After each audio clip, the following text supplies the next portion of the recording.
하나님의 말씀 함께 보겠습니다. 하나님의 말씀 마태복음 6장 9절에서 13절의 말씀입니다.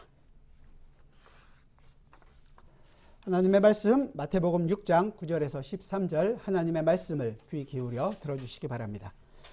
그러므로 너희는 이렇게 기도하라. 하늘에 계신 우리 아버지여, 이름이 거룩히 여김을 받으시오며 나라가 임하시오며 뜻이 하늘에서 이루어진 것 같이 땅에서도 이루어지이다.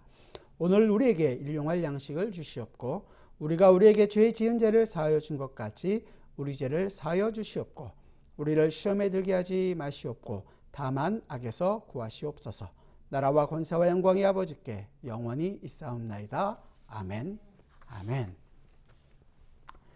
자, 이제 주기도문을 했으니까 이제 모임을 끝내고 집에 가야겠죠? 그런 생각이 안 드십니까?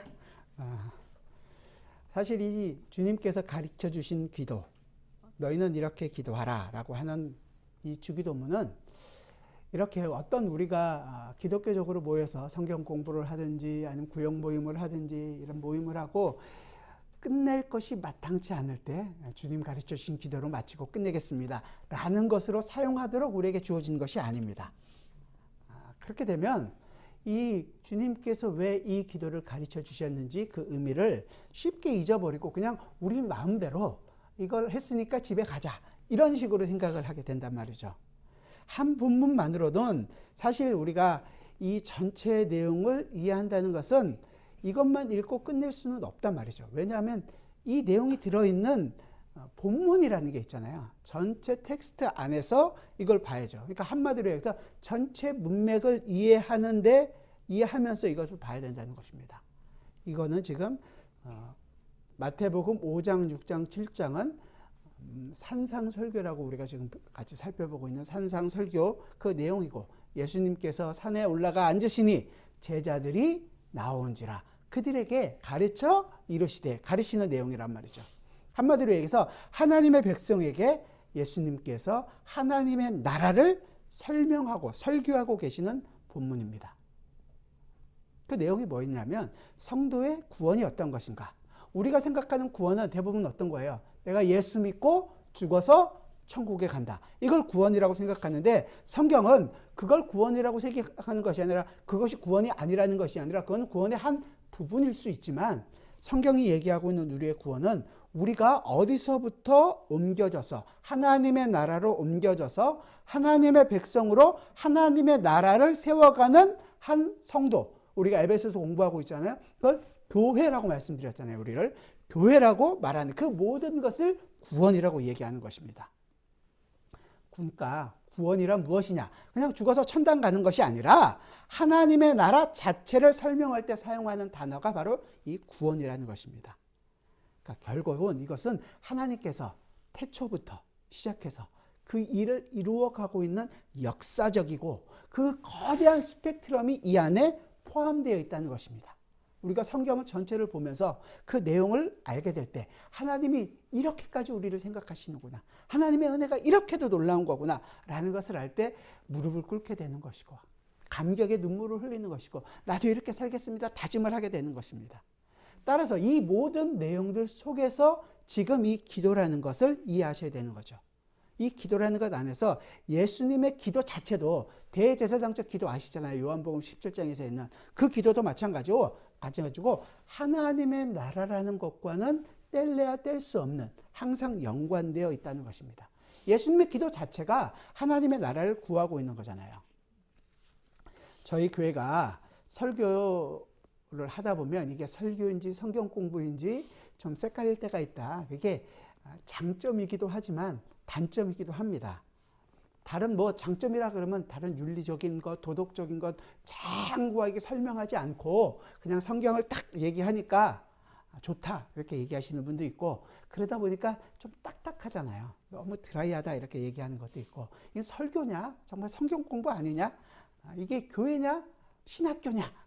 이렇게까지 하시는 분들이 계시는데, 주기도문을 하나하나 문장별로 설명한다는 것은 우리가 공부할 수 있는 하이델베르그 요르문답이라든지 웨스트민스터 신앙고백, 대요르문답, 소요르문답 다 들어있어요. 그러니까 그것을 통해서 우리가 자세하게 공부하기로 하고 오늘은 전체적인 의미를 중심으로서 한번 살펴볼 예정입니다.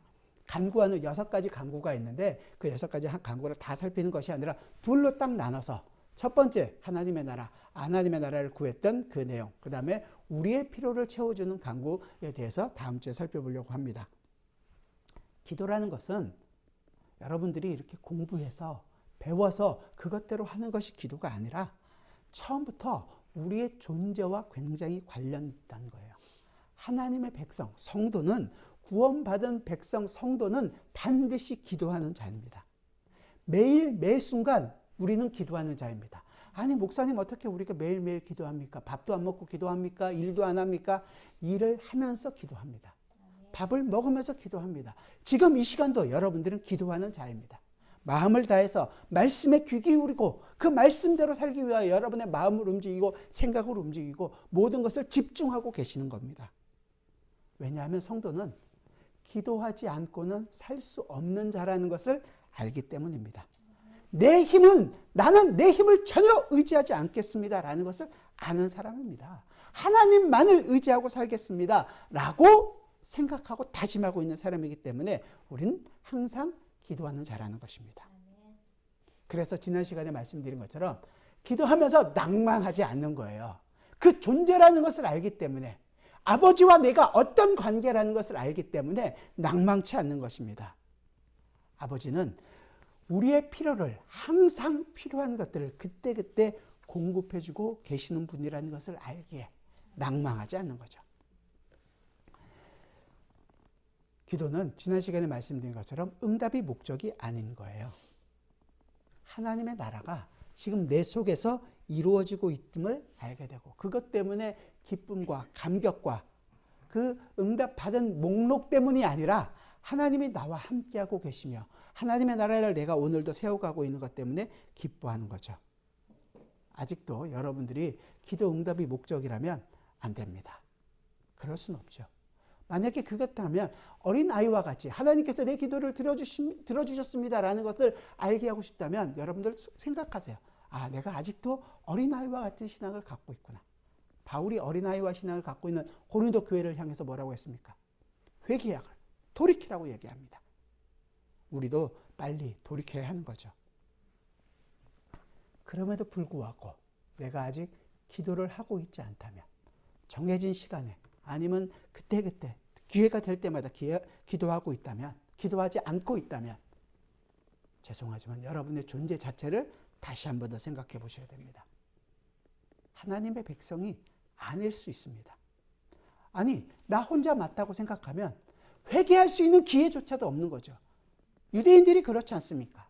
나는 선택받은 백성이다. 굳게 믿고 있으니까 그 은혜의 보좌 앞에 나갈 수가 없는 것입니다. 은혜가 무엇인지를 알지를 못하는 것입니다. 결국은 이 기도라는 것이 그만큼 심각한 문제라는 거예요. 제가 왜 이렇게 심각하게 말씀드리냐면 이렇게 얘기하면 그럼 열심히 기도하자. 그렇게 해서 내가 하나님 앞에 당당히 가겠다. 이런 생각들을 하시기 때문입니다. 그게 아니라 내 존재 자체가 기도하는 자라는 것을 알고 기도할 때 내가 그 하나님을 붙잡지 않고는 살 수 없는 자라는 것을 알고 있을 때 기도 응답 때문에 기쁜 것이 아니라 내 존재 자체가 그것 때문에 기쁘다는 것을 알고 하나님을 더 알게 되기를 원하고 더 알아가는 기쁨이 내 삶 속에서 넘쳐나기를 원하고 하나님 앞에 내 모든 것을 정말 내 모든 것을 다 쏟아내어도 기쁘고 감사할 수 있는 자라는 것을 아는 것입니다. 그래서 오늘 주님은 우리에게 이렇게 기도하라고 얘기하죠. 그 첫 구절이 뭡니까? 하늘에 계신 우리 아버지여. 영어 성경에는 Father가 먼저 나오죠. Our Father 이렇게 얘기를 하는데 우리 아버지라는 이 구절은 굉장히 재미있는 구절이에요. 왜냐하면 하늘에 계신 우리 아버지라고 이렇게 얘기하고 있기 때문에 그렇습니다. 이 예수님께서 가르쳐 주신 기도가 마태만 한 것이 아니라 누가복음에도 나오거든요. 누가복음 11장을 한번 볼까요? 누가복음 11장 2절인데요. 신약성경 111페이지 2절 같이 한번 읽어볼까요? 시작. 예수께서 이르시되 너희는 기도할 때 이렇게 하라. 아버지여 이름이 거룩히 여김을 받으시오며 나라가 임하시오며 분명히 같아 보이죠? 분명히 같아 보이는데 다른 부분이 있죠. 처음 시작이 어떻게 되죠? 여기는 그냥 아버지요. 누가는 아버지요. 마태는요. 하늘에 계신 우리 아버지요. 뭐가 다르죠? 지금 하나님을 가르칠 때 하늘에 계신 우리 아버지라고 마태는 지금 얘기하고 있는 거예요. 하늘에 계시다는 것은 마태가 이 유대인들을 향해서 쓰고 있기 때문에 지금 일부러 의미를 두고 설명하고 있는 것입니다. 왜냐하면 마태는 이 유대인들을 위해서 설명하고 있는 왜 그러냐면 유대인들은 기도할 때 어디서 기도해요? 항상 성전을 향해서 기도하잖아요. 지금도 이슬람들은 이슬람뿐만이 아니라 그 근동에 있는 사람들 대부분들이 어쩌면 우리도 동쪽을 향해서 기도하고 그래야지 복을 받고 이런 게 있잖아요. 이스라엘 사람들은요. 성전을 향해서 기도를 합니다.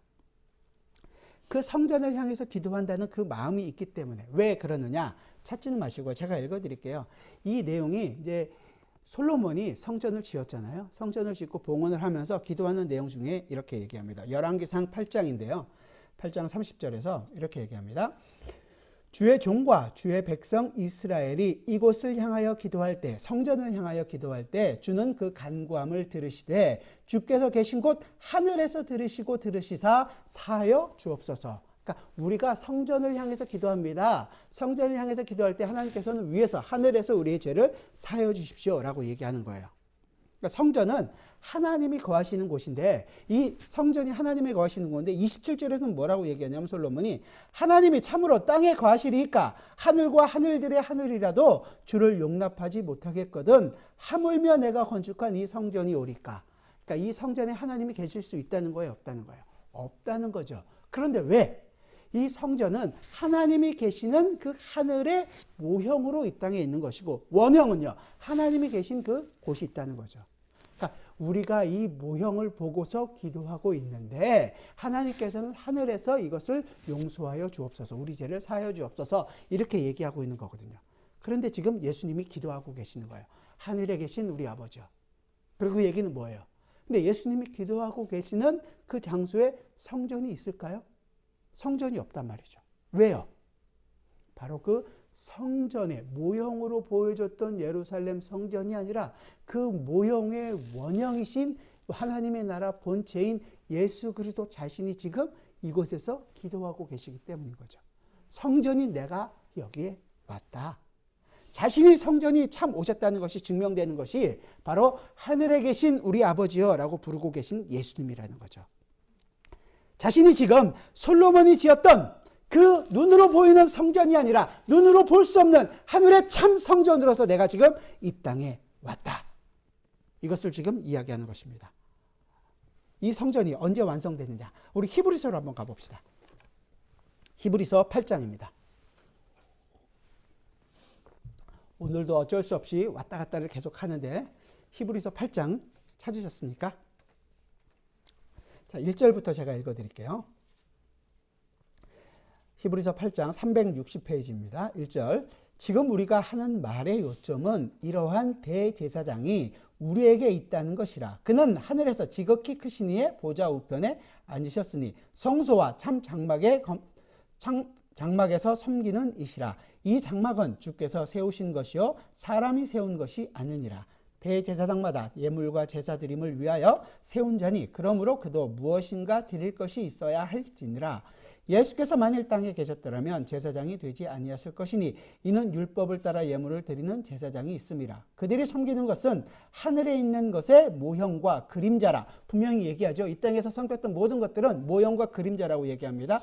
모세가 장막을 지으려 할 때 지시하심을 얻은과 같으니 이르시되 삼가 모든 것을 산에서 내게 보이던 본을 따라 지으라 하셨느니라. 6절 우리 같이 한번 읽어봅시다. 6절 시작. 그러나 이제 그는 더 아름다운 직분을 얻으셨으니 그는 더 좋은 약속으로 세우신 더 좋은 언약의 중보자시니라. 누구 얘기하는 거예요?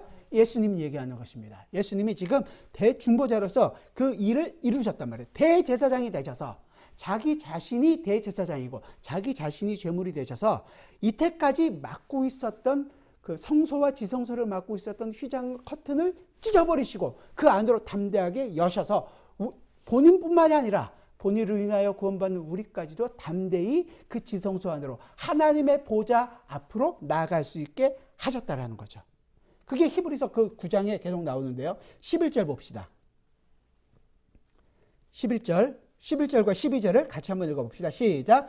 그리스도께서는 장래 좋은 일에 대제사장으로 오사 손으로 짓지 아니한 것 곧 이 창조에 속하지 아니한 더 크고 온전한 장막으로 말미암아 염소와 수송아지의 피로 하지 아니하고 오직 자기의 피로 영원한 속죄를 이루사 단번에 성소에 들어가셨느니라. 제가 지금 설명드린 바로 그 내용입니다. 그 성소, 참 하늘의 성소에 들어가신 거죠.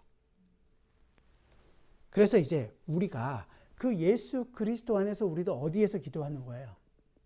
그 아버지 앞에서 참 성소에서 기도하는 자가 됐다는 거죠. 그냥 예수님께서 하늘에 있는 이 성전이 아니라 지금 너와 함께 있다 그래 주면 좋겠는데, 그런 것보다 우리 생각할 때 그러잖아요. 주님, 우리와 함께 하시는 하나님, 이러면 좋은데 하늘에 계신 우리 아버지, 이렇게 얘기하는 이유가 있단 말이죠. 우리 자신이 그 하늘에 지금 올라가서 함께 그 앞에서 기도하고 있다는 것을 이야기해 주고 있는 거예요. 얼마나 기쁩니까? 우리에게 지금 기도하고 있는 그 내용이, 그 모습이 얼마나 감격스럽고 얼마나 놀라운 일을 지금 우리가 경험하고 있는 것입니까? 솔로몬의 기도가 우리가 그렇게 따라하고 싶고 그렇게 받고 싶은 지혜와 솔로몬이 누렸던 모든 복과 번영과 부와 이런 모든 것들을 누리고 싶어 했던 것들이 우리에게는 이미 예수 그리스도 안에서 이루어진 거란 말이죠. 따로 1000번제를 드릴 필요가 없어요. 왜? 우리는 예수 그리스도 안에서 1000번제를 드린 사람들이고 그 모든 기도들이 이루어졌기 때문입니다. 솔로몬이 누렸던 그 영광보다도 우리는 그 더 큰 영광을 누리고 살아가는 사람입니다. 그래서 여러분, 한 사람 한 사람을 계시록에서 표현할 때 뭐라 그래요? 보석이라고 얘기하는 거예요.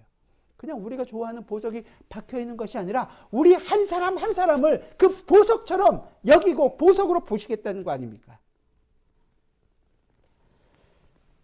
그저 찌질하게, 이런 표현 써서 죄송하지만 그냥 건짐을 받았고 나는 천국 갈 거다 기뻐하는 것이 아니라 우리를 매 순간 가장 아름다운 보석으로 만들어 가시는 하나님의 손길이 있다는 것 때문에 기뻐하시고, 그 손길 안에서 나도 단련되고 있다는 것 때문에 정금같이 나올 것을 기대할 수 있고 그것을 바라보면서 기뻐해야 되지 않겠습니까? 뿐만 아니라 여기 하늘에 계시다는 말은 한 가지를 우리에게 더 알려줍니다. 뭐냐면 우리는 지금 어디에 있다는 거예요? 이 땅에 있다는 거죠. 이 땅에 있다는 것은 우리는 이 땅에서는 나그네와 같은 존재로 살아갈 수밖에 없는 존재라는 것을 알게 해주시는 겁니다. 이 땅의 것에 눈 돌리지 말아라. 이 땅에 있는 것들은 너희를 단련시키고 훈련시키는 도구일 뿐이지 이것으로 너를 증명하는 것이 아니라 너희는 이 땅의 나그네다. 이 땅의 모든 것으로 살지 말아라. 하늘에 계신 하나님이 계시다는 것이고 그 하나님이 매일매일 공급해 주시는 그 모든 양식으로 너희는 살아갈 것이다. 우리의 소속이 어디라고요? 하늘이란 말이에요. 그 소속감을 알게 해주신 거예요. 물론 이 모든 것은 예수님께서 그 하늘을 다시 내려왔을 때, 재림하셨을 때 더 알게 되겠죠. 그러니까 이 기도를 여러분들이 읽거나 하시거나 이 생각할 때마다 하늘에 계신 우리 아버지여, 그 말 한마디에 여러분의 가슴이 진짜 콩닥콩닥 복참이 있어야 된단 말이죠. 그런데 말이죠, 우리의 마음은 그런데 아버지의 마음은 어떨까요? 우리가 아버지 앞에 무릎을 꿇기도 전에 아버지는 어떤 마음을 하고 계실까요? 하나님이 어떤 마음을 가졌을까? 우리는 도저히 상상할 수 없겠죠. 가끔 그것을 알게 하시기 위하여 우리의 자녀도 주시고 부모의 마음을 알게 해주십니다.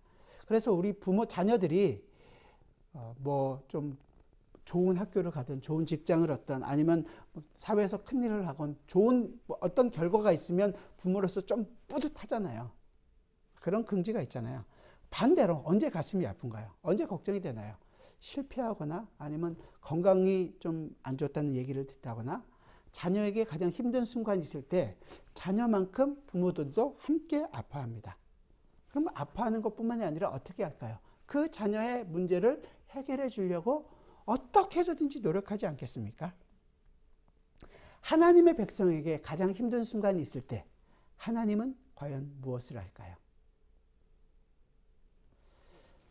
우리 부모된 입장에서도 자의 곁에서 격려해주고 위로해주고 힘을 내게 해주고 좀 힘든 부분을 해결하고 위로해주는 것이 당연하지 않겠습니까? 그런데 하나님이 우리의 고통을 외면하실까요? 아니면 야, 그까짓 거 좀 참아도 되지 않겠니? 그냥 가자. 내가 있잖아. 이렇게 그냥 우리를 갖고 데리고 가실까요? 하나님이 우리와 함께 하신다. 하나님의 임재와 그 영광과 거룩을 경험하게 한다. 우리가 하나님의 자녀가 되었다. 그 모든 것을 하나님은 알게 되기를 원하실 거 아니겠습니까? 너희가 누구인지를 알게 되기를 원하는 거죠.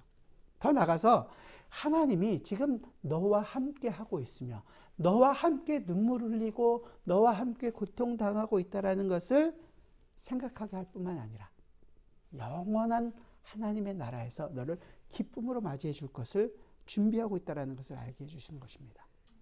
그게 좀 전에 말씀드린 예수님께서 했던 대제사장적 기도 요한복음 17장에서도 얘기하잖아요.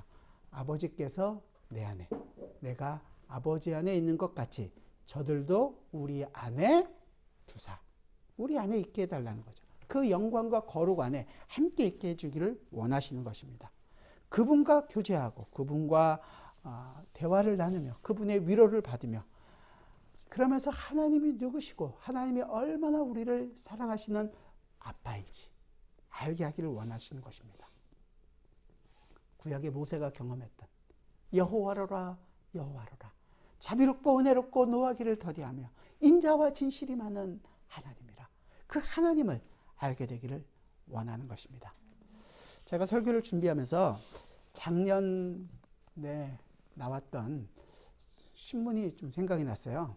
디 코이트라는 분이 작년 3월 달에 이제 돌아가셨는데 이분의 아들 리 코이트라는 사람이 태어날 때 탯줄이 목에 감겨서 전신마비로 태어났어요. 그래서 이 사람은 태어나도 오래 살지 못한다라는 판단을 받고 결정을 하기를 원했었는데 부모들은 자기가 키우겠다. 그래서 그 자녀를 키웠습니다. 12살이 되던 해 눈동자가 조금 움직이는 것 때문에 너무 기뻐했고 조금 지나서는 몸을 움직일 수 없지만 의사소통을 할 수 있다는 것을 부모가 알게 되었습니다. 어느 날 그 릭이라는 아들이 아버지에게 얘기하는 거예요. 달리고 싶다고. 근데 아버지는 달리기를 그렇게 잘하는 사람이 아니었어요. 그래서 지역 라크로스라는 여기 애들 하고 있는 그런 지역 라크로스 대회를 하기 위해서 자선 달리기 대회를 하는데 처음으로 이 아들을 끌고 달리기를 시작했습니다. 살고 있는 지역이 보스턴 지역이기 때문에 그 아들이 달리는 걸 좋아해서 보스턴 마라톤에 출전을 하게 됩니다.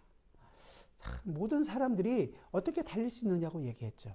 하지만 그는 계속 달렸습니다. 오랫동안 달렸고 달리는 것뿐만이 아니라 그 아들이 수영을 하고 싶다라는 자전거를 타고 싶다고 했을 때 그 아버지는 그 아들을 위해서 다시 한 번 더 자전거를 탔습니다. 아들이 철인 3종 경기에 나가기 위하여 아버지는 할 줄 모르는 수영을 배워서 함께 수영을 하고 그를 끌고 출전을 합니다. 우리도 감히 상상할 수도 없는 철인 3종 경기라는 경기를 출전해서 아들과 함께 완주를 합니다. 2016년 그가 늙어서 더 이상 대회에 참석할 수 없는 40년 동안 무려 마라톤 대회를 72차례, 이 타이애슬론 철인 3종 경기를 257차례, 듀애슬론이라는 두 가지만 하는 경기를 22차례, 보스턴 마라톤을 자그마치 32번이나 완주를 했고 이 미 대륙을 달리기와 자전거를 타고서 횡단을 했습니다. 휠체어를 끌고 아빠는 달리고 자전거 옆에 아들을 태우고 그런 아버지가 작년 3월 달에 죽었을 때 많은 사람들은 그의 그는 정말 아들을 사랑한 영웅이었다. 철인이었다. 그 아들이 자기 보스턴 대학을 졸업해서 지금 특수교육을 하고 컴퓨터를 만드는 소프트웨어를 개발하는 쪽에서 일을 하고 있는 이 아들이 아버지를 보면서 이렇게 얘기했습니다. 아버지는 내 날개 아래를 받쳐주는 바람과 같습니다. 자기의 모든 것들을 했었고 자기의 꿈이 무엇이냐고 얘기했을 때 어느 순간 내가 아버지를 밀고 달릴 수 있으면 좋겠습니다. 그런 아버지를 보냈습니다. 어쩌면 우리의 인생 속에서도 이것보다 더 큰 아버지의 사랑을 받을지도 모르겠습니다. 우리가 너무도 잘 아는 빌립보서 4장에 있는 말씀처럼 내게 능력 주시는 자 안에서 내가 능치 못할 것이 없습니다. 모든 것을 할 수 있었습니다. 이 아들도 그렇죠. 그러나 아버지가 없었다면 나는 아무것도 할 수 없었을 것입니다. 아버지는요. 네가 있었기 때문에 나는 이 모든 일을 감당할 수 있었다. 아버지가 돌아가시 몇 년 전에 심장마비가 한번 온 적이 있었어요. 병원에 갔더니 이렇게 달리고 이렇게 건강을 유지하지 않았으면 당신은 벌써 15년, 20년 전에 이 땅의 사람이 아니었을 수도 있습니다. 그 아들 때문에 아들과 함께 달리고 아들과 함께 수영을 하고 아들과 함께 했던 모든 시간들 때문에 아버지는 건강하게 생을 살 수 있었던 것입니다. 어쩌면 그런 게 아버지겠죠. 아들이 있었기에 아버지는 이 모든 것을 합니다. 하나님께서 우리를 자녀로 삼으셨기 때문에 하나님은 이 모든 것을 준비하시고 계획하시고 이루어 나가십니다. 자신의 생명을 동원하셔서 이 일을 이루십니다. 그저 아이를 밀고 끌고 수용하고 달렸던 그 아버지와는 다르지만 하나님은 우리와 함께 하시면서 아버지께서 우리를 안고 끌고 밀고 함께 하십니다. 그리고 주님은 우리와 함께 완주하실 것입니다. 왜냐하면 주님은 포기를 모르시는 분이기 때문입니다. 한 번도 우리를 놓지 않고 우리를 끝까지 완주시킬 것입니다. 그러면서 같이 생각난 시가 하나 있었어요. 김주대 시인이라는 이 시인인데 그리움의 넓이라는 시집에 나와 있는 부녀라는 시 내용 중에 한 구절인데요. 아버지가 이제 실직을 해서 집에 있는 거예요.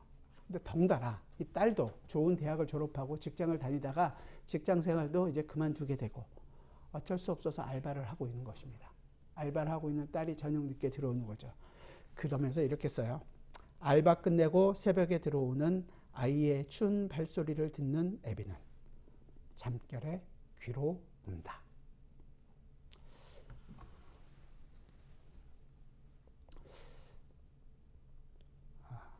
귀로 울 수밖에 없는 그 내용들을 생각하면 참 이게 요즘에 어쩌면 제 마음하고 비슷해서 감정이입이 많이 되는 것 같은데 한국에 보내놓고 여러 가지 생각을 하고 또 자기 뜻대로 자기 원하는 대로 삶을 살기를 원하는 그 자녀들을 보면서 한편으로는 울고 한편으로는 안타까워하고 한편으로는 기도할 수밖에 없는 우리야 그렇지만 하나님은 그렇지 않습니다. 자기의 뜻을 이루기 위하여 자기 자신을 아들을 보내십니다. 그 아들 예수 그리스도께서 우리의 죄를 담당하기 위하여 직접 죽으십니다.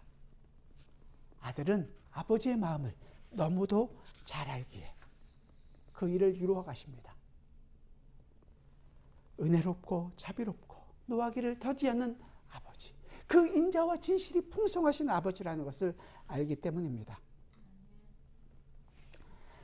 우리 인생과 함께 하시고 완성시키실 분이시며 우리의 그 작은 신음에도 응답하시는 눈물 흘리시는 그 아버지라는 것을 아십니다.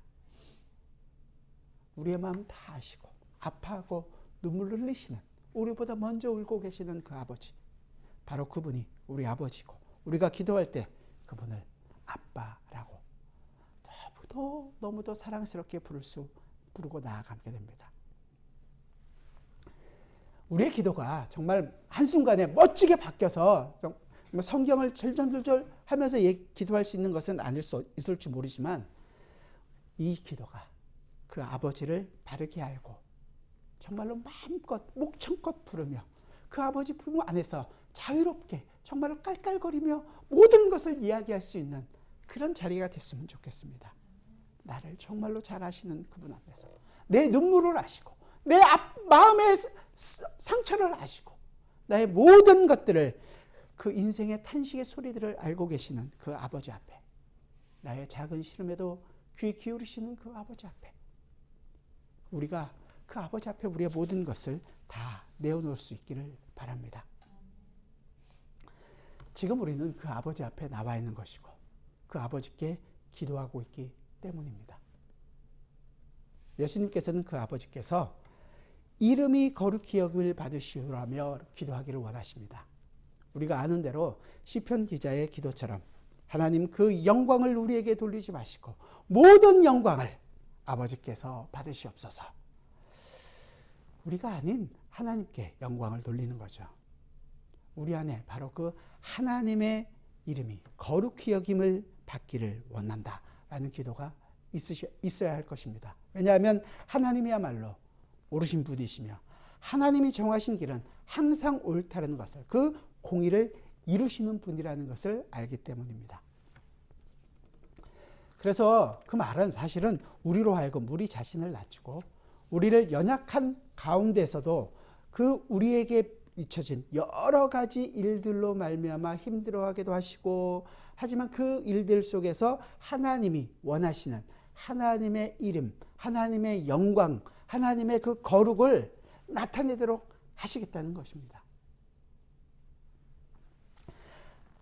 하나님께서 우리로 모든 일을 통해 하나님의 거룩을 이루어가게 하심을 알게 하십니다.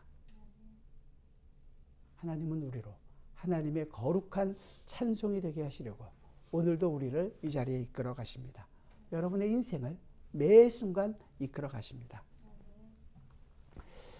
제가 어릴 적에 음악을 되게 좋아했던 것 같아요. 교회에서 큰 사람들이 대부분 찬양대 하잖아요. 노래를 잘하고, 그래도 계속 노래를 처음부터 잘했던 것은 아니지만, 우리 반주자 사모님, 성악을 하신 반주자 사모님 앞에서 얘기할 것은 아니지만, 그래도 노래를 곧잘 했었어요, 어릴 때. 지금은 아니지만. 그래서 학교에서 합창단도 하고 뭐 그랬었는데, 남자들은 고등학생, 중학교 지나고 고등학교로 넘어가면서 이제 변성기가 오잖아요. 목소리가 바뀌는데, 저는 그런 게 없었어요. 그러다 보니까 목소리가 굉장히 아이처럼 맑은 목소리가 있었거든요. 지금은 아니지만 옛날에는 그랬었습니다. 그래서 굉장히 노래를 잘하는 줄 알았고, 뭐 다들 하는 줄 알았는데 저만 잘나는 것 같아서 잘난 척을 엄청 하고 다녔죠. 소리가 얇다 보니까 굉장히 높은 소리를 자주 냈고, 그래서 이런 사람들이 하는 소리들을 굉장히 노래를 잘하는 거라고 생각했어요. 그래서 노래를 잘한다 그러면 테너, 소프라노 이런 사람들의 노래가 정말 잘하는 거다. 그런데 실질적으로 이 노래를 완성하고 합창곡을 완성하는 데 있어서 소프라노, 테너가 쭉 이끌어가는 것이 아니라 의외로 이 베이스가 좋아야지 이 곡이 완성이 되고 노래가 딱 쓸 수 있다고 얘기하더라고요. 들어보면, 베이스가 좋은 곡들을 들어보면 정말로 아름다운 하모니가 이루어지는 것 같이 보여져요. 남자뿐만이 아니라 여자들도 이 엘터나 메조소프라노처럼 밑에서 이렇게 받쳐주시는 분들이, 그런 분들 중에서도 유명한 분들이 굉장히 많다고 하더라고요. 그렇고 그렇게 잘된 곡들을 좋은 곡이다 이렇게 표현하는 곡들을 많이 들었습니다. 하나님께서 우리를 하나님의 그 찬송으로 만들어 가신다는 것은 우리에게 별로 드러나지 않는 사람들까지도 사용하신다는 거예요. 소리가 높고 기교가 아주 좋고 그런 사람만 있어서, 그렇게 굉장히 뛰어난 사람만 있어서 합창단이 완성되는 것이 아니라, 정말로 보잘것없고 소리가, 베이스 소리는 나는지 안 나는지 소리도 잘 모르잖아요, 어떨 때는.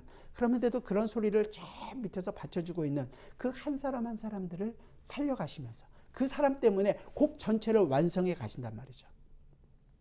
하나님이 거룩히 여김을 받으셔서 우리를 영광 가운데로 인도하게 할 때, 여러분들이 지금 어느 자리에서 어떤 음을 내고 있고 어떤 상황에서 신음을 하고 있든지, 어떤 상황 때문에 고민을 하고 있든지, 어떤 것 때문에 기뻐하고 감사하고 있는 상황이 되었든지 간에 하나님의 영광이 되는 거룩한 찬송이 되게 하는 그 에베소서 우리가 공부하고 있는 내용을 보면, 너희는 하나님의 영광의 찬송이 될 것이다 라고 이야기하고 있는 바로 그 존재가 될 것입니다. 하나님의 영광스러운 찬송이 지금 우리의 인생 가운데서 이루어지고 있는 것입니다. 하나님이 거룩히 여김을 받으시게 되면 동시에 우리가 하나님의 거룩의 찬송이 되기 때문입니다.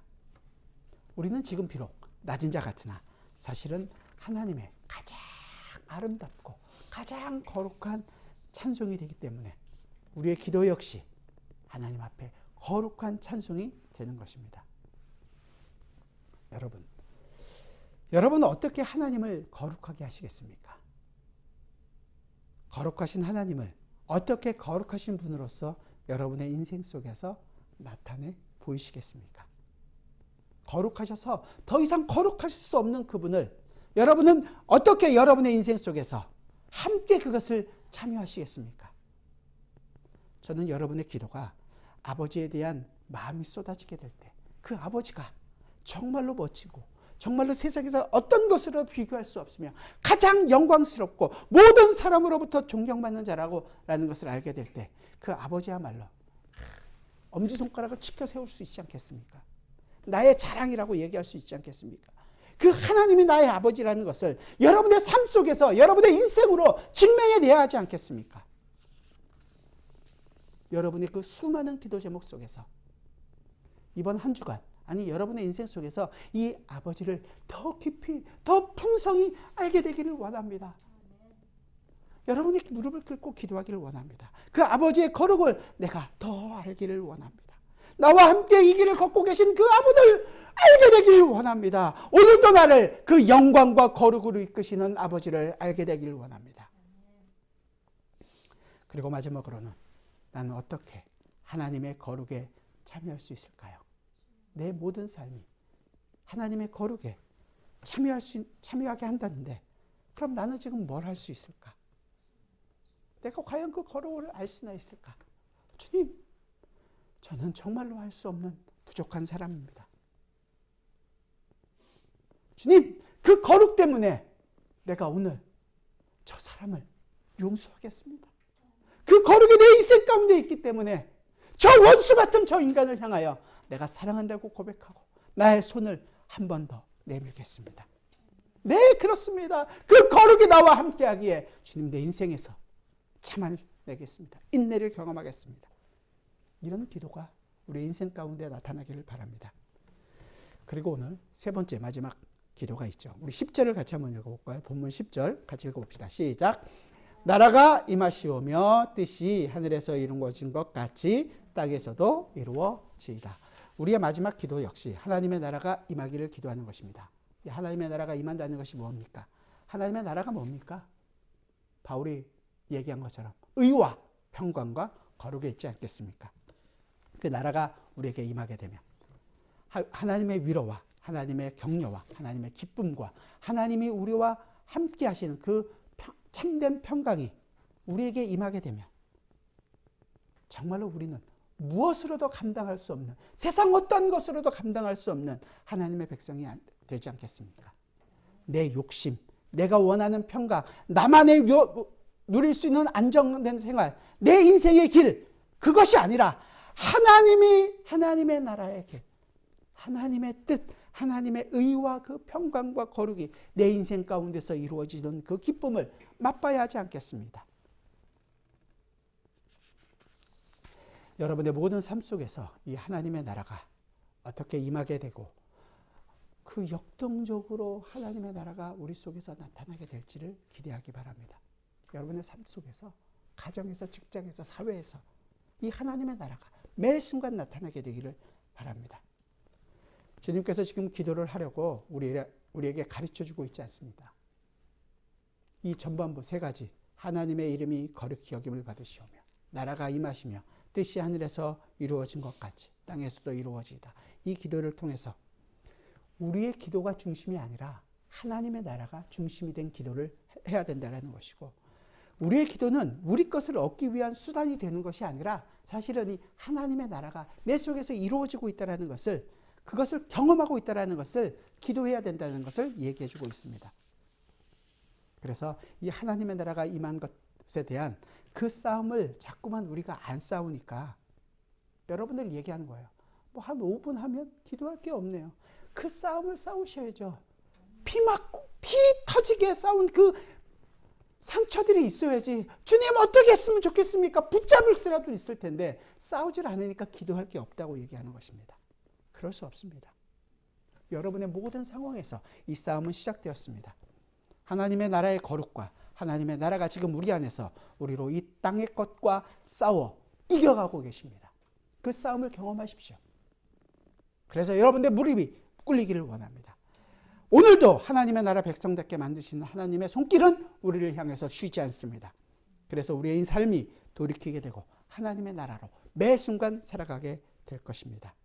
그 삶을 경험하고 그것 때문에 기도하고 그것 때문에 기뻐하고 그것 때문에 우리가 함께 지어져가는 기쁨을 누리는 귀한 주님의 백성들이 되시기를 주님의 이름으로 부탁드립니다. 기도하겠습니다. 우리에게 가르쳐 주시는 기도. 너희는 이렇게 기도하라. 우리로 하여금 아버지의 이름을 정말로 기쁘게 부를 수 있게 해주신 아버지. 하늘에 계신 우리 아버지. 그 아버지의 이름이 우리 안에 있습니다. 예수 그리스도를 통하여 성령 하나님께서 이제 우리와 함께 하심으로 매 순간 내가 하나님의 나라를 이루어가는 존재라는 것을 알게 해주시니 감사합니다. 기쁜 마음으로 주님 앞에 나아가며 우리의 모든 것을 다 아뢰며 하나님의 나라로 인하여 그 의와 거룩과 평강이 우리의 삶 속에서 풍성히 이루어지는 귀한 주님의 백성들이 되게 하여 주옵소서. 예수 그리스도의 이름으로 기도드리옵나이다. 아멘.